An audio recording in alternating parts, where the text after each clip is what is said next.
So you've managed to find a horse for loan. There's an advert up describing the features of the horse, but you don't know which of these are relevant. What should you be really looking out for? And what should you know about a horse before you inquire further and potentially sign a contract? Well, I've loaned out a few horses over the last few years, so I'm starting to get a handle on the sorts of things that I most find important to look for when I'm deciding whether to pursue an advert further. There's a few categories of things that you want to be considering. Firstly, there's characteristics of the horse itself. So for example, what is the height of the horse? This is especially important in combination with the breed of the horse. So if you've got, for example, a 17 hand plus Clydesdale versus a 14-2 cob, they're going to be very different animals to physically work around. Are you too large for the size of horse that's being advertised, so you would actually cause harm by riding it? Is the horse too large for you if you're going to be working on the ground with it? Think about things like the higher a horse is, the more likely it has larger hooves, which means you're physically going to be having to pick out these larger hooves that could cause you more damage if the horse accidentally kicked out a leg or deliberately kicked out a leg. Is that something that you're willing to work alongside, or do you want something with the smaller hooves? The physical size of the horse as well, for leading it around and for working in the stable. You're going to have to, if the horse is stabled and it's larger, there's going to be a larger stable, more things to clear up for you. Or if you're leading it along a lane, you're going to need to physically take more control of that horse. Now, a horse of any size could probably drag you, because they are large animals, but it can be much more intimidating trying to control a 17-hand horse that's starting to rear because it's startled than a 14-hand pony. So these are things to account for as to what you feel comfortable with and what would work in terms of you not being too large for the horse or the horse too large for you. The other thing is age as well of the horse. So you want to be accounting for, is this horse of the right age for the sort of work that I want to do? Is it a 4 or 5 year old horse that is really only just learning to be ridden and you don't have experience training up a green horse? That might be a bad match. Or are you looking to go off competing show jumping and you found a 25-year-old horse that is well past its show jumping days and just wants to be a happy hacker? These are things to consider when you're looking at an advert. You also want to make sure that your experience is matching up with the personality of the horse. So different horses might have different quirks. Some horses might spook at specific things or be habitual rearers.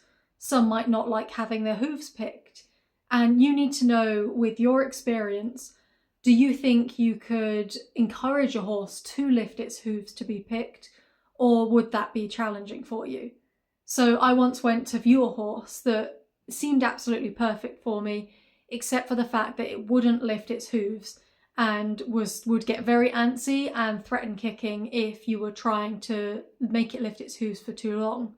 Now, someone who is experienced with hoof picking with a variety of different horses would have probably taken that on no issue.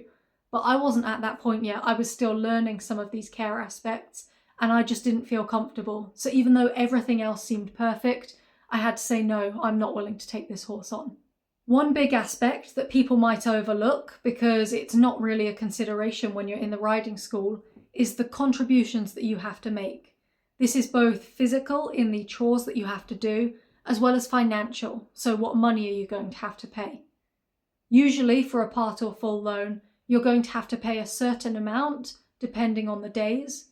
But you also might have to pay extra towards things like equipment costs or farrier visits or vet visits. And you want to make sure that you understand fully what financial burden you're signing up to before you agree to a loan, as well as time burden. So are you going to have to do all of the physical jobs? Are you going to have to visit the horse once or multiple times a day? Is the horse on full livery on its yard? Or is it completely DIY, so it's going to be fully reliant on you monitoring everything and doing everything for it? Then there's more the legal side of things. So one aspect is the owner looking for someone who is an insured rider. Now, I personally would not take on a loan where the owner didn't care if you were insured or not, because it's a sign that maybe the yard isn't so up to date with its own insurance practices.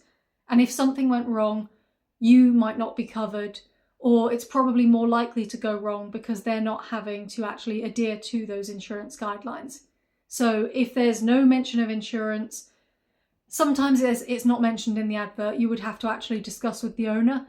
But if they're not looking for an insured rider, then that's a bit of a red flag to me. Likewise with contracts, if the owner isn't going to put a contract in place, then that's also a red flag to me, because you haven't got a written agreement to back you up if something does go wrong. So it protects both you, the owner, and the horse to make sure you have a contract in place to say exactly what you are going to do on which days, for how much. And again, for the owner, to have you signed up for this, you said you would come and help on these days for this long, etc. So make sure in discussions with owners, even if it's not mentioned in an advert, that there is going to be a contract. The final thing that I'd be looking for in an advert is the practicality side of things, of how often and how far. So how many days a week is the owner looking for this horse to go on loan? And this can be any range of days. I've seen adverts for just 1 day a week, I've seen full loan adverts for 7 days, and everything in between. Now, usually I would personally do a part loan for 2 to 3 days a week, because that's a nice amount of time to get to know the horse and get to work with the horse and get them used to you. But it also means that I am able to work around that and fulfill my other commitments as well, to both my other animals, my foster dogs, and then my actual job. So if I were going to go for more than 3 days a week, that would be more in the territory of I may as well just full loan, or maybe even buy my own. So for me personally, I would be looking for those 2 to 3 days, but that might be a different decision for you. So make sure you know how many days you want, and that that's what the owner is looking for as well. And then also make sure you're looking at the distance. So where is this horse actually based? Is it realistic for you to drive an hour every single one of your loan days there and back, potentially twice a day if you have to do morning feeds as well? Or maybe are you looking for something within a half-hour radius? And this can be quite difficult if the perfect horse comes up that's 45 minutes away, but you have to make that decision yourself. Is that distance worth what you're going to get out of it? So in summary, when I'm looking at a part loan advert, what I'm assessing is the practicality of working both alongside this horse and on the yard where the horse is based, as well as sometimes with the owner and what their requirements are and what sort of person they are looking for their horse. I'm basically trying to decide, is this an ideal match? Could I find myself suitable to this horse and this horse suitable to the wants that I want to do with it? Or is there potentially going to be an issue here? Because if I can already see an issue at the advert stage, there's no point in wasting my time or the owner's time by pursuing a conversation or potentially going out to trial ride the horse when it's just not going to work in the first place. If you found this helpful and would like to learn more about the part loaning process, then make sure to subscribe to the channel, because I'll be putting out new videos on the topic soon.